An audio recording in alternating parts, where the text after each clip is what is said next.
This time, we look at 5 of the most overrated motorcycles in history.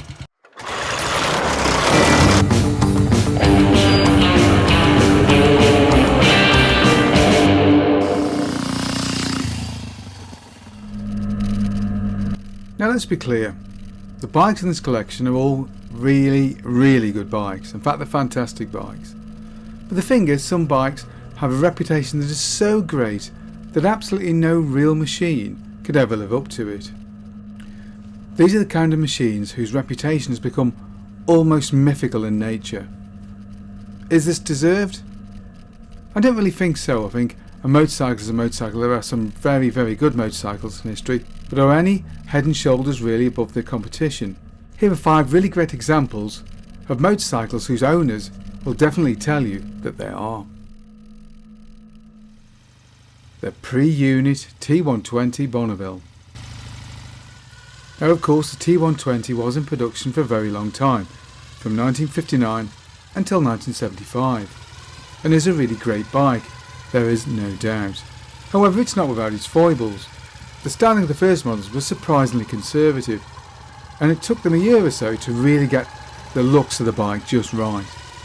Also, that single down tube frame job on the early models was not fantastic. It wasn't braced very well at the swinging arm, which meant the thing tended to flex on hard cornering, what the riders would often call whip. Whatever they wanted to call it, the fact is the bike did not handle great. The pre-unit engine itself was pretty solid, good solid bottom end, although there were some cracks in the cylinder heads on some earlier models. The gearbox was essentially good, and of course there's magneto ignition. Magnetos are much underrated. Compared to later core and battery systems, the magneto is probably superior in a great number of ways.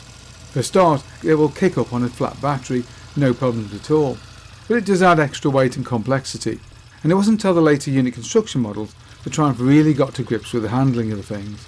But they were never quite as good as their rivals at BSA or Norton. And there's no getting away from the fact that the Bonneville is indeed a looker. But the same can be said for pretty much most of the British parallel twins of that era. Things like the Gold Flash, the Road Rocket, the matchless equivalents, and of course Norton's and Royal Enfield's offerings were all great lookers in their own way too, and had their own virtues and vices in equal measure. As to whether the Bonneville is head and shoulders above any of these machines, I have some doubt, to be honest. Nevertheless, the Bonneville was and is a great bike, and a true classic.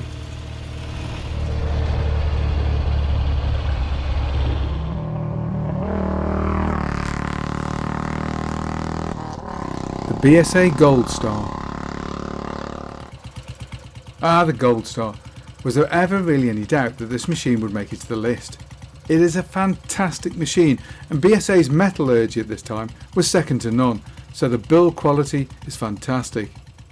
And the looks are to die for. The fact is, there are a lot of sporting singles around. Velocets spring to mind, and to be honest, if you want to buy a practical classic for the road, the Gold Star is not necessarily a great choice. People tend to plumb for the Clubman's version, but of course this has the competition gearbox, which means you're going to be slipping the clutch all the way to about 30 or 40 miles an hour. So it's a complete waste of time in modern traffic. The engine too doesn't produce great power low down because essentially it's a race bike on the road. So again, it isn't very user friendly. It's difficult to start. And it's also difficult to get the thing to tick over because a lot of people of course fit those TT carburetors, which do not allow for good low speed running. And the riding position on the Clubman models isn't too clever either. But there's no doubt about it, it is one of the most beautiful bikes ever constructed. And one of the most fantastic sounding too.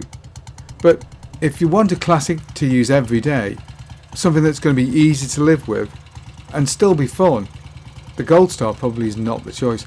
And the other great problem with the Gold Star is of course, it commands horrendous prices. Can the bike really justify these? I really don't know. And for me, for all its power and glory, the humble parallel twin 650 makes a much nicer road bike on today's roads. It's easy to start, easy to live with, and let's face it, it's probably more reliable. Okay, it doesn't look quite as good, but you can always switch the tank out if you're that bothered. Still, an awesome bike nonetheless.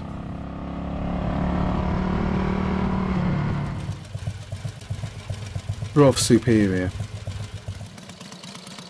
No bike in the world commands a higher reputation than the Brough Superior, and it doesn't matter which model, be it the SS100, the simple 680 Tourers or the SS80 side valvers. All of them have a reputation far beyond any motorcycle in production before or since, and to some extent this is deserved.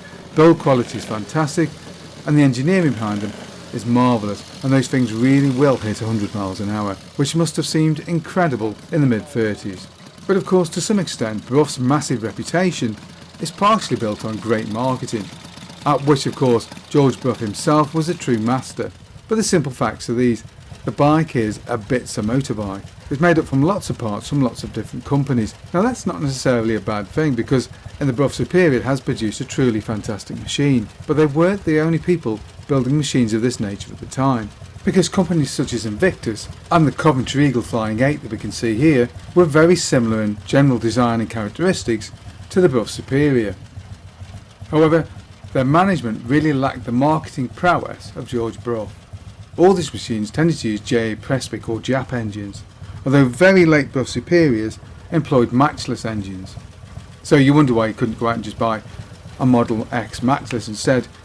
But the harsh reality is, for anybody wishing to buy a 1920s and 30s V-twin, is that all of these bikes are going to be eye-wateringly expensive these days.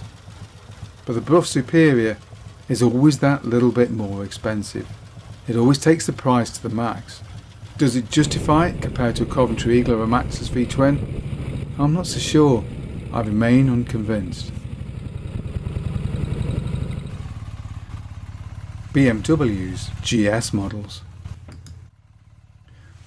Right from the launch, the GS models were always popular motorcycles, especially in Europe. But we have Messrs Borman and McGregor to blame for the ongoing incredible success that BMW is having. And to be sure, this is a great bike for touring, and it's a great bike for adventuring too, although for me I think it's rather heavy for that sort of thing. If I was going adventuring, I would use something rather more handleable and a lot cheaper. In some ways the bike's become the sort of Chelsea tractor of the motorcycle world, ridden to and from and all over the place, touring all over on tarmac, but little used off-road. And who could blame them? The problem is, if you can buy one of the things, it's so expensive, would you dare take it off-road and damage it? And let's face it, it's bloody heavy too, and expensive, so the temptation to ride the thing on the dirt must be greatly overcome by the fact that it's going to make an awful big dent in your wallet should you crash the thing down. But nevertheless, the bike is a great tourer, especially on road, as I've said, and it's great tour, but it's become almost a cliche. Pretty much everybody in Europe rides a GS to go touring, which to me makes no sense. There are lots of really great tarmac touring bikes that you could choose instead, and if biking's supposed to be about individuality, why is everybody buying the same bike? And if I'm honest, I think it's kind of ugly too. This is a bike that hit every branch of the ugly tree as it fell. Of course, beauty is in the eye of the beholder, but to me, it's just not a looker. A great bike, but just too popular, if that's such a thing.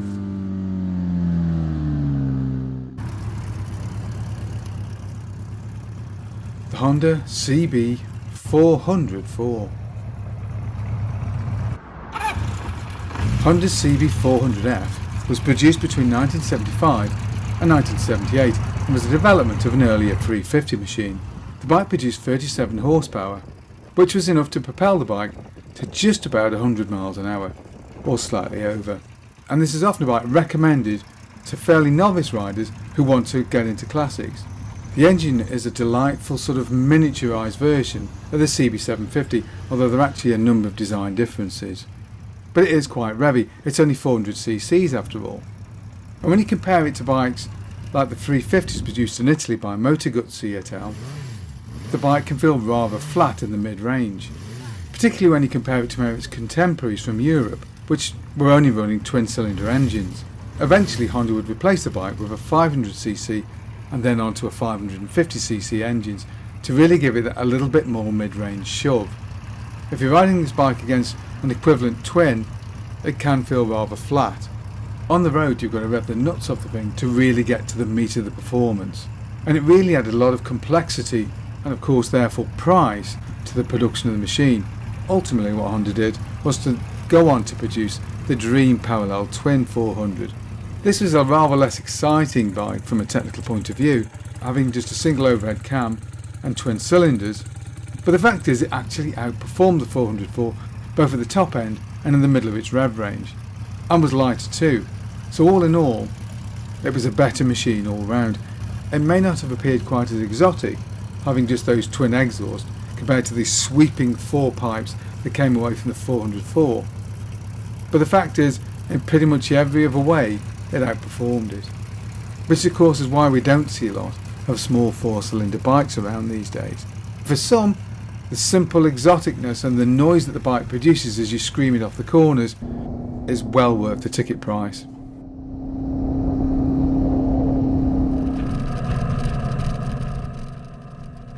Well, I think you'll agree, 5 great bikes all, but perhaps not as great as their reputations might suggest.